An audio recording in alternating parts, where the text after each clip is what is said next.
àsìkò ní gbogbo ibi tí ẹ ti ń gbọ́ mi nílé lóko tàbí lẹ́yìn òde, ẹ jẹ́ kí a gbàdúrà. Ayérayé inú àwọn ọ̀run, aṣẹ́yìn lọ́ba fún àánú àti oore ọ̀fẹ́ tí a rí gbà ó láti tún rí ọjọ́ ìṣẹ́gun kejì nínú oṣù ìkíní ọdún 2024. A dúpẹ́ lọ́wọ́ Ọlọ́run, ògo ní forúkọ yín o, nítorí ẹ ń ṣẹ́gun fún wa ní gbogbo ọ̀nà.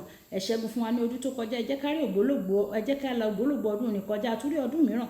Ògo ní forúkọ mímọ́ yín, a sì mọ̀ wípé ẹ ó ṣẹ́gun fún wa nílé lẹ́yìn oko ní gbogbo ibi tí a bá lọ, a ó máa rí ìṣẹ́gun gbà. Ògo ní forúkọ yín. Ọ̀rọ̀ náà tí a gbọ́ lẹ́ni yóò ṣe ayé àti ọkàn wa ní rere, kò ní lòdì sí wa ní ọjọ́ ìdájọ́. Tó tí a gbàdúrà ní orúkọ Jésù Olúwa wa, àmín àmín ní orúkọ Jésù. Ìwé ọ̀run ṣíṣí tí a ti ọwọ́ olùṣọ́-àgùntàn Enoch Adeboye kọ. Èní ọjọ́ ìṣẹ́gun ọjọ́ kẹsàn-án oṣù kìíní. Àkòrí tí a ó gbé yẹ̀wò sọ pé yóò dára apá kìíní, yóò dára apá kìíní. A mú àkọ́sórí wa nínú ìwé orin Dáfídì orí ìkejìléní-àádọ́rùn-ún ẹsẹ̀ ìkejìlá. Orin Dáfídì orí ìkejìléní-àádọ́rùn-ún ẹsẹ̀ ìkejìlá. Ó kà báyìí pé olódodo yóò gbèrú bí igi ẹ̀pẹ, wọn yóò dàgbà bí igi kédárì Lẹ́bálónì. Nígbà tí a mú bíbélì kíkà wa nínú ìwé Àìsáyà orí ìkẹta ẹsẹ̀ ìkẹwàá, Àìsáyà orí ìkẹta ẹsẹ̀ ìkẹwàá, ẹ sọ fún olódodo pé yóò dára fún, nítorí wọn ò jẹ iṣẹ́ ọwọ́ wọn. Wàyí ẹ tẹ́tí bẹ̀rẹ̀ jẹ́ láti gbọ́ ohun tí olùṣọ́-àgùntàn Enoch Adeboye ní fún wa ní èní ọjọ́ ìṣẹ́gun. Ògbólógbòó ọdún tó lọ pẹ̀lú ìgòkègbodò rẹ̀, ó ṣeé ṣe láti rò pé nǹkan yóò tún rí bákan náà tàbí kó tún burú jù pẹ̀lú ìwòye ènìyàn. Àmọ́ ṣá, ní ìbámu pẹ̀lú ibi bíbélì kíkà wa tòní, mo sọ sínú ayé rẹ, mo sì kéde pé yóò dára fún ọ. Bí àsọtẹ́lẹ̀ láti ọ̀dọ̀ Ọlọ́run yìí ti fi ni lọ́kàn balẹ̀ tó, a gbọ́dọ̀ sọ òtítọ́ wa tó wà níbẹ̀ nínú bíbélì kíkà wa tòní. Àwọn olódodo nìkan ni a yà sọ́tọ̀ fún dídára. Ibi àkọ́sórí wa fún òní fìdí èyí múlẹ̀. Bákan náà, olùfẹ́, mo rọ̀ yín láti gbé ìgbé ayé òdodo ní ọdún yìí tí ẹ bá fẹ́ kí ohun gbogbo dára fún yín o. Tí ẹ bá fẹ́ kí ohun gbogbo dára fún ìdílé yín o, fún okòwò yín, ètò ìṣúná yín àti ohun gbogbo tó ní ṣe nípa ti yín o. Ìbéèrè kan tí a lè máa bi ara wa ni pé báwo ni ènìyàn ṣe lè jẹ́ olódodo ní ìran tí ó ti bàjẹ́ yìí, nígbà tí bíbélì sọ nínú ìwé Róòmù orí ìkẹta ẹsẹ̀ ìkẹtàlélógún pé gbogbo ènìyàn ni ó ṣàtìṣẹ̀ tí wọ́n ti kùnà ògo Ọlọ́run.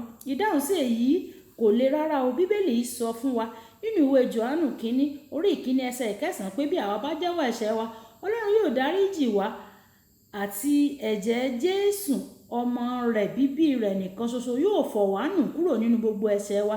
Ìwé Àìsáyà orí ìkẹrìnléní-ọgọ́ta ẹsẹ̀ ìkẹfà sọ bákan náà pé gbogbo wa ti dàbí ẹnìkan tí ó ti jẹ́ aláìmọ́, gbogbo òdodo wa sì dàbí àkísà ẹlẹ́gbin, gbogbo wa kákò bí ewé àti bí afẹ́fẹ́, ẹ̀ṣẹ̀ wa ti gbá wa lọ kúrò. Ibi kíkà òkè yìí fi ìdí òtítọ́ yìí múlẹ̀ pé a kò lè wẹ ara wa mọ́ kí a sì yẹ níwájú Ọlọ́run pẹ̀lú ìlàkàkà wa fúnra wa, ṣùgbọ́n òdodo Ọlọ́run nìkan tí ó wà láti ipasẹ̀ Jésù Kristi tí ó kú fún ẹ̀ṣẹ̀ wa nìkan ni ó lè ṣe ìtẹ́wọ́gbà sí Ọlọ́run. Ìwé Fílípù orí ìkẹta ẹsẹ̀ ìkẹta dé ìkẹsàn-án. Lóòótọ́ ọ̀pọ̀lọpọ̀ wòye ọjọ́ iwájú tó lè sọ pé ọdún yìí yóò le, ṣùgbọ́n èmi fi dá ọ lójú pé àwọn tó bá jókòó ní ibi ìkọ̀kọ̀ ọ̀gá ògo yóò máa gbé abẹ́ òjìji Elédùmarè. Ìwé orin Dáfídì orí ìkọkànléní-àádọ́rùn-ún ẹsẹ̀ ìkíní. Ó sì pa wọ́n mọ́ nínú ewukéwu tó bá lúgọ níwájú wọn. Àmọ́ ṣá, bíbélì sọ gbangba pé Ọlọ́run kò lè wo àìṣedéédéé. Ìwé Ábákúkù orí ìkíní ẹsẹ̀ ìkẹtàlá.